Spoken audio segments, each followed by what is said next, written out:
బులెటిన్లో breaking news అంతోంది. జాతీయ పంచాయతీరాజ్ దినోత్సవం సందర్భంగా గ్రామ పంచాయతీ ప్రతినిధులతో ప్రధాని వీడియో మోదీ కాన్ఫరెన్స్ నిర్వహిస్తున్నారు. కరోనా కట్టడిపై ప్రజల్లో అవగాహన పెంచాలని గ్రామ పంచాయతీ ప్రతినిధులకు ఆయన సూచించారు. గ్రామ స్వరాజ్ పోర్టల్ మొబైల్ యాప్ను ప్రధాని ఆవిష్కరించనున్నారు.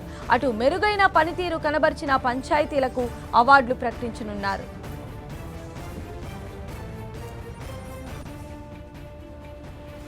దీనికి సంబంధించిన మరిన్ని అప్డేట్స్ మా ప్రతినిధి గోపి అందిస్తారు. గోపి, संदर्भंगा ग्रामीण क्षेत्रों की आवासीय भूमि की पैमाइश ड्रोन तकनीक के द्वारा की जाएगी, जो सर्वेक्षण और मापन की नवीनतम तकनीक है। इस देशव्यापी पैमाइश में भारत का पंचायती राज मंत्रालय, राज्यों के पंचायती राज तथा राजस्व विभाग और भारतीय सर्वेक्षण विभाग शामिल होंगे। ड्रोन से गांव की सीमा के भीतर आने वाली प्रत्येक संपत्ति का डिजिटल रूप से नक्शा बनाया जाएगा। साथ ही प्रत्येक राजस्व खंड की सीमाओं का निर्धारण किया जाएगा। सटीक मापन के आधार पर गांव की प्रत्येक घर का संपत्ति कार्ड राज्य सरकारों के द्वारा बनाया जाएगा। इस तरह से यह क्रांतिकारी कदम संपत्ति के मालिक को सुगमता से मालिकाना हक प्राप्त करवाएगा। इस मालिकाना हक से गांवों के निवासी अपनी संपत्ति का वित्तीय उपयोग जैसे कि ऋण लेने में सक्षम होंगे और गांवों के आवासीय क्षेत्र का रिकॉर्ड पंचायतों को प्रदान कर सकेंगे। इससे संपत्तियों का कर के दायरे में आना और पंचायतों द्वारा आसानी से कर संग्रह संभव हो पाएगा। इस आमदनी से पंचायतें ग्रामीण नागरिकों को बेहतर सुविधा दे पाएंगी। संपत्ति के स्पष्ट आकलन एवं स्वामित्व का निर्धारण होने से उनके मूल्य में वृद्धि होगी। ड्रोन सर्वेक्षण तकनीक के उपयोग से ग्राम पंचायत के पास गांव का सटीक रिकॉर्ड और मानचित्र होगा, जिसका उपयोग कर वसूली में, भवन निर्माण हेतु परमिट जारी करने में, अवैध कब्जा समाप्त करने आदि के लिए किया जा सकता है। हमारा देश बदलते समय के साथ कदम से कदम मिलाकर उन्नत तकनीक का भरपूर उपयोग करते हुए विकास के मार्ग पर लगातार आगे बढ़ रहा है। सशक्त पंचायतों से ही सशक्त भारत का निर्माण होगा। प्रधानमंत्री नरेंद्र मोदी द्वारा स्वामित्व योजना का शुभारंभ किया जा रहा है। बहुत बहुत धन्यवाद। आपने ये ग्राम स्वराज पोर्टल और स्वामित्व नामक दोनों परियोजनाओं का शुभारंभ किया। मैं मंत्रालय की ओर से और पंचायती राज संस्थाओं की ओर से आपका हृदय से धन्यवाद करता हूं।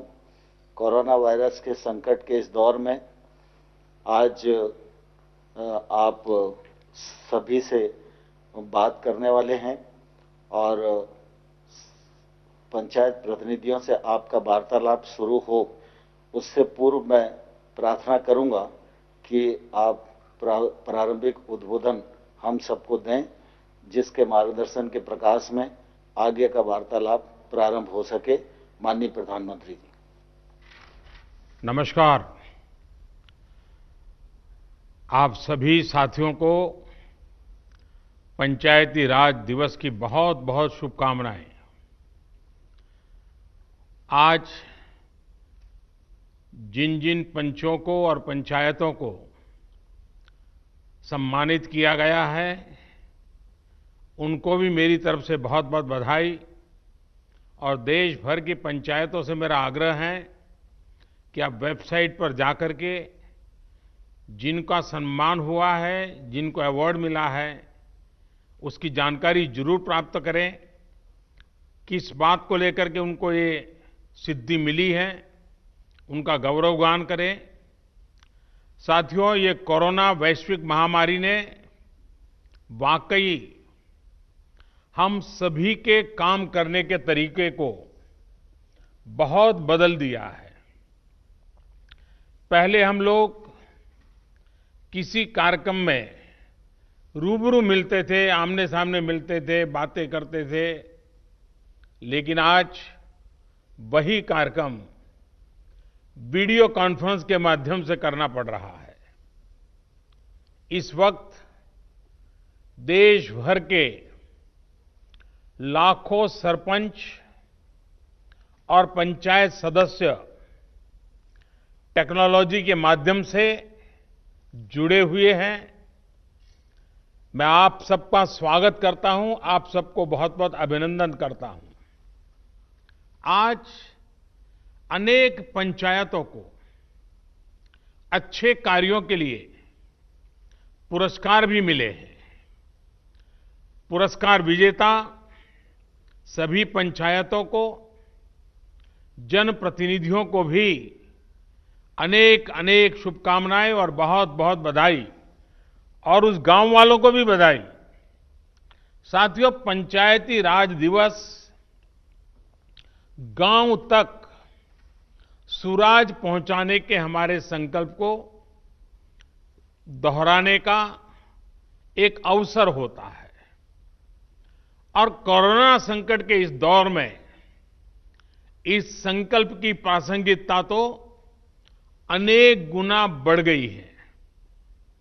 ये सही है कि कोरोना महामारी ने हमारे लिए अनेक प्रकार की नई नई मुसीबतें पैदा की है। जिन मुसीबतों को न कभी सोचा था, न कल्पना की थी, न कभी कोई सोच सकता है, ऐसी ऐसी मुसीबतें। लेकिन इससे भी बड़ी बात यह है कि इस महामारी ने हमें एक नई शिक्षा भी दी है, एक नया संदेश भी दिया है।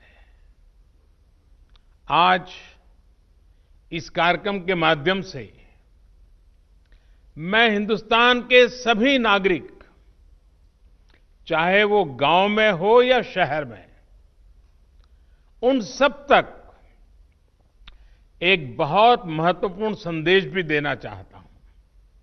साथियों, कोरोना संकट ने अपना सबसे बड़ा संदेश, अपना सबसे बड़ा सबक हमें दिया है, हमें सिखाया है, और एक प्रकार से उस रास्ते पर चलने के लिए हमारा दिशा निर्देश किया है। और वो रास्ता क्या है, वो दिशा क्या है? इस कोरोना संकट से हमने अनुभव में पाया है कि अब हमें आत्मनिर्भर बनना ही पड़ेगा। बिना आत्मनिर्भर बने ऐसे संकटों को झेल पाना भी मुश्किल हो जाएगा। गांव अपने स्तर पर अपनी मूलभूत आवश्यकताओं के लिए आत्मनिर्भर बने, जिला अपने स्तर पर, राज्य अपने स्तर पर, और इसी तरह हमारा ये पूरा हिंदुस्तान कैसे आत्मनिर्भर बने, अपनी आवश्यकताओं की पूर्ति के लिए हमें कभी भी बाहर का मुंह नहीं देखना पड़े, ये तय करने का ये सबक हमें सीखा है। भारत में ये विचार सदियों से रहा है, लेकिन आज बदली हुई परिस्थितियों ने हमें फिर से याद दिलाया है, आत्मनिर्भर बनो, आत्मनिर्भर बनो, आत्मनिर्भर बनो। हमारे देश की ग्राम पंचायतों की इसमें बहुत बड़ी भूमिका है।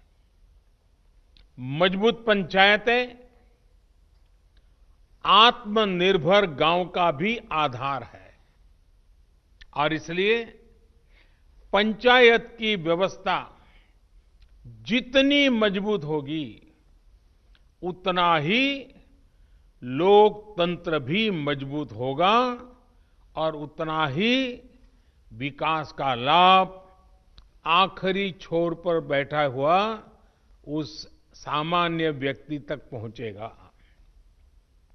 साथियों, इसी सोच के साथ सरकार ने पंचायती राज से जुड़ी व्यवस्थाओं को इंफ्रास्ट्रक्चर को आधुनिक बनाने के लिए निरंतर काम किया है।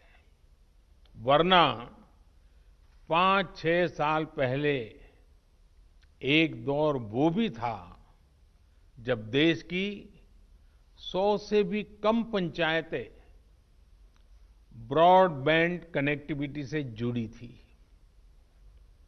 आज 1.25 लाख से ज्यादा पंचायतों तक ब्रॉडबैंड पहुंच चुका है। इतना ही नहीं, गांवों में कॉमन सर्विस सेंटरों की संख्या भी 3 लाख को पार कर रही है। सरकार ने भारत में ही मोबाइल बनाने का जो अभियान चलाया हुआ है, उसी का नतीजा है कि आज गांव-गांव तक कम कीमत वाले स्मार्टफोन पहुंच चुके हैं। ये जो आज इतने बड़े पैमाने पर वीडियो कॉन्फ्रेंस हो रही है, लाखों लोग जुड़े हैं, इसमें इन सारी बातों का बहुत बड़ा योगदान है। साथियों, गांव के इंफ्रास्ट्रक्चर को मजबूत करने के लिए शहरों और गांवों में दूरी को कम करने के लिए आज सरकार द्वारा 2 बड़े प्रोजेक्ट शुरू किए गए हैं।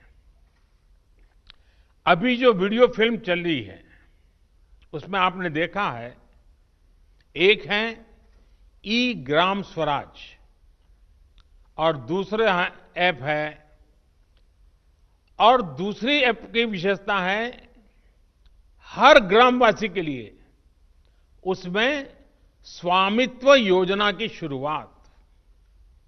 ई ग्राम स्वराज यानी simplified work based accounting application for Panchayati Raj. ये एक प्रकार से ग्राम पंचायतों के संपूर्ण डिजिटलीकरण की तरफ एक बड़ा कदम है। ये भविष्य में ग्राम पंचायत के अलग अलग कामों का लेखा जोखा रखने वाला सिंगल प्लेटफॉर्म बनेगा। अब अलग अलग एप्लीकेशंस में अलग अलग काम करने की कोई जरूरत आपको नहीं पड़ेगी। जैसा अभी बताया गया, इस पोर्टल पर, इस ऐप पर पंचायत के विकास कार्य की डिटेल, उससे लेकर के उसके लिए तय किए गए फंड, उस फंड का कहां खर्च हुआ, उसकी भी जानकारियां, ये सारी बातें उसमें उपलब्ध रहेगी। इसके जरिए गांव का कोई भी नागरिक अपनी ग्राम पंचायत में क्या चल रहा है, क्या कामकाज हो रहा है, काम कहां तक पहुंचा है, सारी चीजें अपने मोबाइल पर से जान पाएगा, जानकारी रख पाएगा। इससे ग्राम पंचायतों में पारदर्शिता, ट्रांसपेरेंसी भी बढ़ेगी, रिकॉर्ड रखने का काम भी बहुत सरल हो जाएगा और प्रोजेक्ट की प्लानिंग से लेकर कंप्लीशन की प्रक्रिया भी तेज होगी। आप कल्पना कर सकते हैं, ई ग्राम स्वराज के माध्यम से आप सभी को कितनी बड़ी शक्ति मिलने जा रही है। साथियों, गांवों में प्रॉपर्टी को लेकर के, संपत्ति को लेकर जो स्थिति रहती है, वो आप सभी भली भांति जानते हैं। स्वामित्व योजना इसी को ठीक करने का एक प्रयास है। इस योजना के तहत देश के सभी गांवों में आवासों की ड्रोन के माध्यम से पूरे गांव की एक एक संपत्ति की मैपिंग की जाएगी। इसके बाद गांव के लोगों को उस संपत्ति का, उस प्रॉपर्टी का एक मालिकाना प्रमाण पत्र यानी टाइटल डीड दिया जाएगा। स्वामित्व योजना से गांव के लोगों को एक नहीं अनेक लाभ होंगे। पहला तो यह कि प्रॉपर्टी को लेकर जो भ्रम की स्थिति रहती है वो दूर हो जाएगी, झगड़े खत्म हो जाएंगे। दूसरा, इससे गांव में विकास योजनाओं की बेहतर प्लानिंग में और ज्यादा मदद मिलेगी। इसका एक और बड़ा लाभ ये होगा कि इससे शहरों की ही तरह गांव में भी आप बैंकों से लोन ले सकते हैं। लोन लेने का रास्ता भी आसान हो जाएगा। जब आपके पास स्वामित्व होगा तो उस संपत्ति के आधार पर आप बैंक से लोन ले सकते हैं, जो जीवन में बहुत काम आ सकती है। साथियों,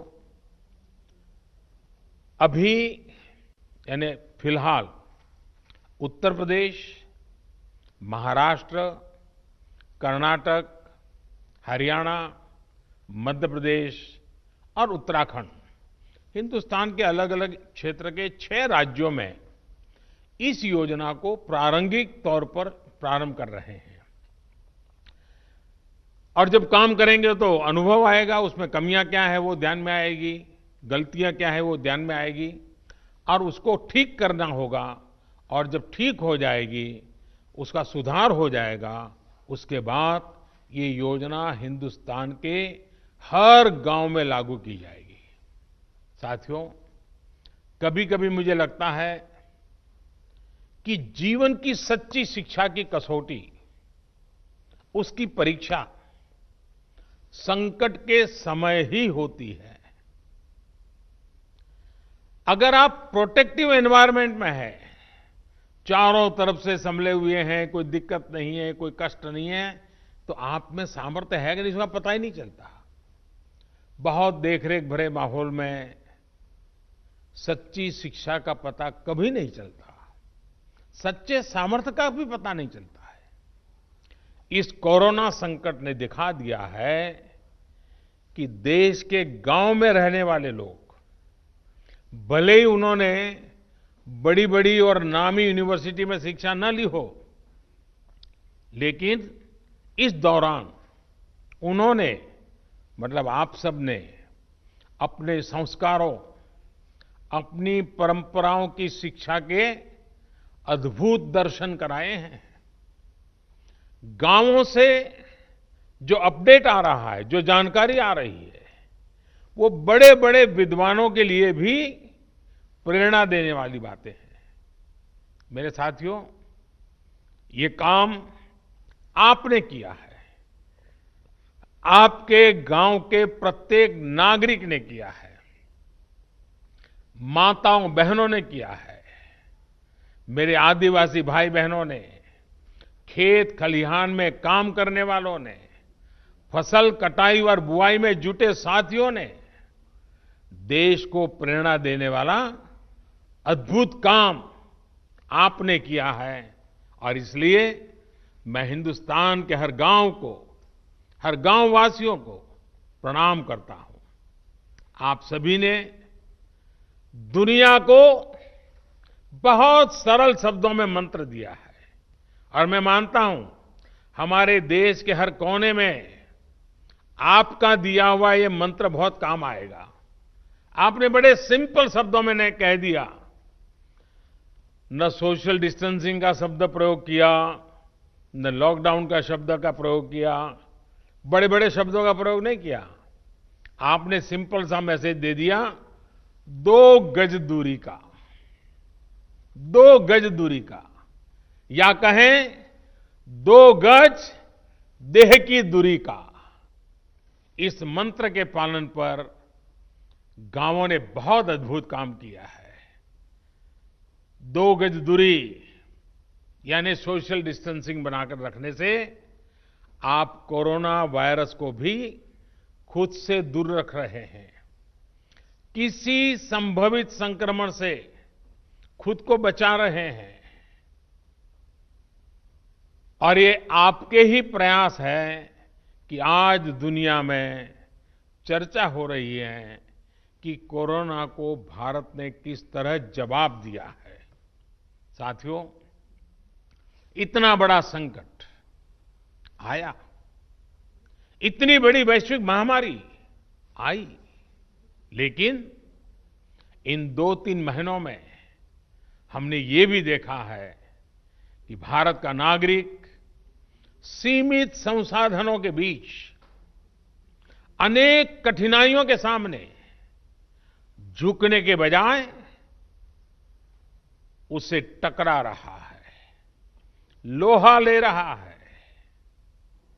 ये सही है कि रुकावटें आ रही हैं, परेशानी हो रही है, लेकिन संकल्प का सामर्थ्य दिखाते हुए नई ऊर्जा के साथ आगे बढ़ते हुए, नए नए तरीके खोजते हुए देश को बचाने का और देश को आगे बढ़ाने का काम निरंतर जारी है। साथियों, इन परिस्थितियों में गांवों में जो हो रहा है उसकी मैं अलग अलग स्रोतों से निरंतर जानकारी ले रहा हूं। आज मैं आप में से भी कुछ साथियों को सुनूंगा, बातें करूंगा, कोरोना के दौरान हुए अनुभवों और आपके सुझावों के बारे में मैं जरूर जानना चाहता हूं। पूरा देश आपको सुनना चाहता है, आपके अनुभवों को जानना चाहता है, खास करके शहर के लोग जिनके लिए ये दिन जरा और कठिन लग रहे हैं। गांव वालों ने रास्ता दिखाया है कि इस कठिनाइयों में भी कैसे उमंग और उत्साह के साथ जिया जाता है। आइए हम चर्चा का सिलसिला शुरू करते हैं। मुझे बताया गया है कि हमें सबसे पहले जम्मू कश्मीर चलना है। भाई मोहम्मद इकबाल जम्मू कश्मीर के बारामूला से जुड़े रहे हैं। ये ब्लॉक पंचायत नारवाव के चेयरमैन है। इकबाल जी नमस्कार।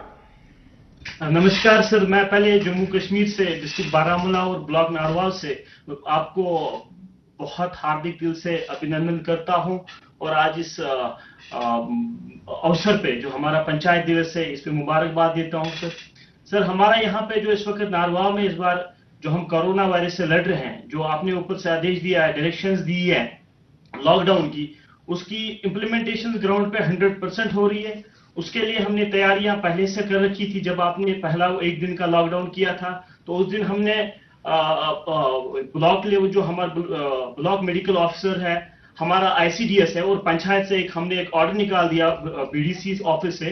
तो हमने एक मीटिंग की और उस मीटिंग में हमने तीनों डिपार्टमेंट्स को, आशा वर्कर्स, आईसीडीएस वर्कर्स और पंचायत पीआरआई मेंबर्स है, उनको ट्रेनिंग दिला दी। उनको हमने जो हमारा कोरोना वायरस को रिलेटेड जो हमारे जो प्रिवेंटिव मेजर्स उनके लिए बारे में उनको इन्फॉर्म किया। उसके बाद हमने उनको घर घर अपने ब्लॉक में भेजा। और मैं आपको एक हकीकत बता रहा हूं कि हमारे ब्लॉक में वो कोई ऐसा घर नहीं होगा जिसमें हमारी टीम, जिसमें हमारे पीआरआई, जिसमें हमारे मेडिकल और आईसीडीएस के वर्कर्स नहीं गए और हर एक फर्द को, हर एक इंडिविजुअल को अवेयर किया कि कोरोना वायरस से कैसे बचा जा सकता है। हमारे एक ब्लॉक में आज तक सिर्फ एक पॉजिटिव केस आया, लेकिन उसमें भी सबसे बड़ा रीजन ये है कि हमारी वहां पे पंचायत एस्टैब्लिश नहीं हुई है। रीजन ये था कि हमारे वहां पे पंचायत मेंबर्स नहीं थे और वो केस हम ट्रेस आउट नहीं कर पाए। लेकिन जितने भी बाकी गांव हैं, जितने भी बाकी ब्लॉक्स है, डिस्ट्रिक्ट एडमिनिस्ट्रेशन की मदद से, हेल्थ डिपार्टमेंट की मदद से हमने हर एक फर्द को, हर एक इंसान को ट्रैवल हिस्ट्री जिसकी थी उसको आइडेंटिफाई किया, उनको क्वारंटाइन किया, उनको होम क्वारंटाइन किया और पीआरआई को वहां पे ड्यूटी लगा दी। 24/7 वहां पे ड्यूटी लगाई कि ताकि उनका जो होम क्वारंटाइन है वो सक्सेसफुल हो जाए। हमारे ऊपर से जो हमारे डिस्ट्रिक्ट एडमिनिस्ट्रेशन की डायरेक्शन कैटेगोरिकली थी कि आपको चाहे किसी हद तक सख्ती करनी पड़े, लेकिन क्वारंटाइन जो लॉकडाउन है उसको ग्राउंड पे सक्सेसफुल करना है। हमारे पंचायत राज एडमिनिस्ट्रेशन के जितने भी मेंबर्स हैं, हमारे डिस्ट्रिक्ट एडमिनिस्ट्रेशन की डायरेक्शन उन्होंने दी थी कि आपको ये एक्चुअली इन रियल सेंस जो लॉकडाउन सक्सेसफुल करना है वो पीआरआईएस को करना है। तो उन्होंने रोस्टर बना के वॉलंटियर्स के साथ रोड पे रह के लॉकडाउन को सक्सेसफुल किया। 2 संदेश दिए लोगों को, 2 नारे दिए, रेस्पेक्ट ऑल सस्पेक्ट ऑल पहला नारा था। दूसरा हमारा नारा ये था कि sir stay home stay safe. और जब लोग इन 2 नारों पे चले, आज अल्हम्दुलिल्लाह हमारे ब्लॉक में 99% सिचुएशन अंडर कंट्रोल है sir. Thank you very much sir. आपने बातें बताई, उससे लगता है कि आप खुद फील्ड में डटे रहते हो, खुद गांव-गांव जाते हो। उसी का नतीजा है कि आप इतनी बड़ी आसानी से चीज को समझ पाए हो और आपने ह्यूमन रिसोर्स डेवलपमेंट हो, नियमों का पालन हो, बहुत बढ़िया ढंग से किया है। मुझे विश्वास है कि 2 गज की दूरी इस मंत्र को आप गांव-गांव, घर-घर और पूरे जम्मू कश्मीर को भी आपसे सीखना चाहिए। मैं आपको बधाई देता हूं, बहुत उत्तम काम किया है। और आपके ब्लॉक के सभी नागरिकों को भी मेरी तरफ से मैं बहुत बहुत बधाई देता हूं। और रमजान का महीना है, तो आपने जो मेहनत की है उसके कारण रमजान का उत्सव भी, त्योहार बहुत अच्छे ढंग से नागरिक मना पाएंगे। तो आपने सचमुच में बहुत बड़ी सेवा की है। आइए, जम्मू कश्मीर के बाद हम सीधे साउथ चलते हैं, कर्नाटक चलते हैं। कर्नाटक के चिक्काबल्लापुर से हमारे साथ श्री नवीन कुमार जी जुड़ रहे हैं। देश के प्रधान सेवक आपको वारदसल्ली ग्राम पंचायत के सेवक से नमस्कार। कि आजकल मुझे गांव के प्रधान से भी बात करने का सौभाग्य मिलता है और दुनिया के बड़े बड़े देश के बड़े बड़े प्रधानों से भी बात करने का मौका मिल जाता है। ಥ್ಯಾಂಕ್ ಯು ಹೋಮ್ ಕ್ವಾರಂಟೈನ್ ನಲ್ಲಿರುವ 14 ಮಂದಿ ಕಾರ್ಯಪಡೆ ಸದಸ್ಯರಿಂದ ಮನೆಯ ಬಾಗಿಲಲ್ಲಿ ಹಾಲು, ತರಕಾರಿ ಮತ್ತು ವೈದ್ಯಕೀಯ ಸೌಲಭ್ಯ ನೀಡಿ ಅವರು ಹೊರಗಡೆ ಬರದಂತೆ ನಿಗಾ ವಹಿಸಲಾಗುತ್ತಿದೆ। हमारे ग्राम पंचायत में कोई कोरोना पीड़ित व्यक्ति नहीं है, पर 14 लोगों को हमने होम क्वारंटाइन में रखा हुआ है। इनको पंचायत के द्वारा ही पानी, दूध, सब्जी, राशन आदि की व्यवस्था घर पे ही कर रहे हैं।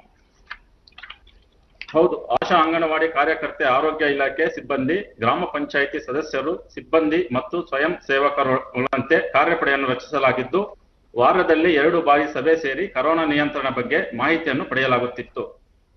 आशा एएनएम आंगनवाड़ी कार्यकर्ती, स्वास्थ्य विभाग के अधिकारियों और ग्राम पंचायत के सारे सदस्यों और स्टाफ का एक टास्क फोर्स रचा गया है। हर हफ्ते में 2 बार बैठक बुलाकर कोरोना कैसे रोकें और इसके अड़ी क्या क्या कोशिश कर सकते हैं, इसके बारे में चर्चा चलती है। आईसी, सोशल डिस्टेंसिंग और सैनिटेशन के काम अच्छे से चल रहे हैं। ಪ್ರಧಾನಮಂತ್ರಿ ಗರೀಬ್ ಕಲ್ಯಾಣ್ ಯೋಜನೆ ಅಡಿಯಲ್ಲಿ 2301, ಪ್ರಧಾನಮಂತ್ರಿ ಕಿಸಾನ್ ಸನ್ಮಾನ್ ಯೋಜನೆ ಅಡಿಯಲ್ಲಿ 1480, ಉಜ್ವಲ್ ಯೋಜನೆ ಅಡಿಯಲ್ಲಿ 739, ವಿವಿಧ ಪಿಂಚಣಿ ಯೋಜನೆ ಅಡಿಯಲ್ಲಿ 506 ಸೇರಿದಂತೆ ಒಟ್ಟು 5026 ಫಲಾನುಭವಿಗಳಿಗೆ ಅನುಕೂಲ ಮಾಡಲಾಗಿದೆ। ये 4 योजने जो प्रधानमंत्री गरीब कल्याण योजने, प्रधानमंत्री किसान सम्मान योजने, उज्जवल योजने और विविध तरह के पेंशन योजने के तहत 5000 से ज्यादा लाभार्थियों को लाभ हुआ है। ವಿನೂತನ ಕಾರ್ಯಗಳು ಗ್ರಾಮ ಪೊಲೀಸ್ ಮೂಲಕ ಆಂಧ್ರ ಗಾಡಿ ಭಾಗದಲ್ಲಿ ಚೆಕ್ ಪೋಸ್ಟ್ಗಳನ್ನು ನಿರ್ಮಿಸಿ ಜನರು ಓಡಾಡದಂತೆ ತಡೆಯಲಾಗುತ್ತಿದೆ। यहाँ के युवकों को प्रेरित करके ग्राम पुलिस रची हुई है। पंचायत की सीमा में चेक पोस्ट लगा के इस चौकी में ये सब ग्राम पुलिस काम कर रहे हैं। इससे लोगों का अनावश्यक संचार करना रोक डाला हुआ है। इससे कोरोना का एक राज्य से दूसरे राज्य तक पहुंचने को नहीं दे रहे हैं। ಗ್ರಾಮ ಪಡೆಯ ಮೂಲಕ ವೈಯಕ್ತಿಕ ಮತ್ತು ಸಮುದಾಯ ಸ್ವಚ್ಛತೆಯ ಬಗ್ಗೆ ಅರಿವು ಮೂಡಿಸಲಾಗಿದೆ। वैयक्तिक और सामुदायिक स्वच्छता के बारे में हर जगह में अच्छे से आईसी हुई है और क्लीनलीनेस भी हुई है। ಪಂಚಾಯಿತಿ ವ್ಯಾಪ್ತಿಯಲ್ಲಿದ್ದ ಮಹಾರಾಷ್ಟ್ರದ 170 ಮಂದಿ ನಿರಾಶ್ರಿತ ಕೂಲಿಕಾರರಿಗೆ ಊಟ, ವಸತಿ ಮತ್ತು ವೈದ್ಯಕೀಯ ಸೌಲಭ್ಯ ಕಲ್ಪಿಸಲಾಗುತ್ತಿದೆ। लॉकडाउन की वजह से जो महाराष्ट्र से आए हुए 170 से अधिक कार्मिक थे, उन्हें हम एक पाठशाला में रखे हुए हैं। इन सभी को भोजन, पानी और मेडिसिन वगैरह की व्यवस्था की गई है और उन्हें भी कोई ना कोई काम में हम उलझाए रखे हैं। ರೈತರು ಬೆಳೆದಂತ ತರಕಾರಿ ಮತ್ತು ಹಣ್ಣುಗಳನ್ನು ರೈತರು ನೇರವಾಗಿ ಗ್ರಾಹಕರಿಗೆ ಮಾರಾಟ ಮಾಡಲು ಮುಕ್ತ ಮಾರುಕಟ್ಟೆ ವ್ಯವಸ್ಥೆಯನ್ನು ಕಲ್ಪಿಸಲಾಗುತ್ತಿದೆ। फल और सब्जियों के लिए एक बाजार की व्यवस्था की गई है। इससे किसानों को कोई आर्थिक लॉस नहीं हो रहा है, उनकी आर्थिक स्थिति और मनोबल को बढ़ाया गया है। ಗ್ರಾಮ ಪಂಚಾಯಿತಿಯಲ್ಲಿ ರೋಗಿಗಳಿಗೆ ಅಗತ್ಯವಿರುವ ಔಷಧಿಗಳನ್ನು ಬೆಂಗಳೂರಿನಿಂದ ತಂದು ಅವರ ಮನೆಗೆ ಬಾಗಿಲಿಗೆ ನೀಡಲಾಗುತ್ತಿದೆ।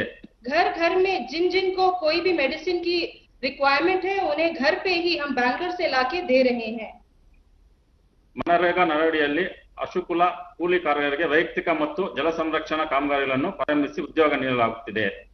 महात्मा गांधी राष्ट्रीय ग्रामीण उद्योग खातरी योजना के तहत पंचायत के श्रमिकों और किसानों को वैयक्तिक कामगारी और जल संरक्षण की कार्य గ్రామ పంచాయతీ ప్రతినిధులతో ప్రధాని మోదీ వీడియో కాన్ఫరెన్స్ ఇప్పటి వరకు కూడా మనం లైవ్లో చూసాం. పంచాయతీలు బలంగా ఉంటేనే దేశ ప్రజలు బలంగా ఉంటారు, ప్రజా వ్యవస్థ అనేది బలంగా ఉంటుందని కూడా ఈ విధంగా పిలుపునిచ్చడం జరిగింది.